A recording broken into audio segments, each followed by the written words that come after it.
আমাদের ফ্ল্যাটের ওপর তলায় এলেন এক পাঞ্জাবি পরিবার, করণজিৎ ও ওনার স্ত্রী হেনা আরোরা। পাঞ্জাবি হলেও উনি ভালোই বাংলা বলেন। মাস চারেকের মধ্যে উনি আমাকে খুব ভালোবেসে ফেললেন। ওনার একটাই মেয়ে বিদেশে থাকে, আসা যাওয়া করে না বললেই চলে। ওখানে সার্ভিস করে, নাতনি ক্লাস 10-এ পড়ে। আমার বয়সী বললেন মেয়ে যশোমীর, কিন্তু মা বাবার প্রতি খুবই উদাসীন। নিজেদের ক্যারিয়ার সামলাতেই ব্যস্ত, ফোনেও কথা বলার ফুরসত নেই। আমি ওনাকে মণিমা বলে ডাকতাম। মা ডাক শুনতে চেয়েছিলেন আমার কাছে। যখন কিছু ভালো মন্দ রান্না করতেন আমাকে না দিয়ে খেতেন না। আজ আমিও পোলাও আর চিকেন কষা দিয়ে এলাম। বিকেলে বাসন দিতে এসে কেঁদে ফেললেন।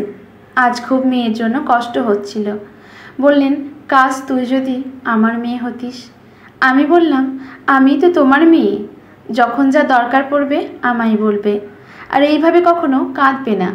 হঠাৎ এক বৃষ্টির রাতে আরোরা আঙ্কেল চলে গেলেন হৃদরোগে। হসপিটাল অবধি যাওয়ার সময় দিলেন না।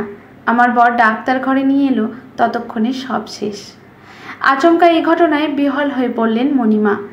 মাত্র 72 বছরে চলে গেলেন আঙ্কেল। মেয়েকে ফোন করা হলো, জানালো এখন যেতে পারবে না, সপ্তাহখানেক পরে আসবে, ছুটি পাবে না একদম।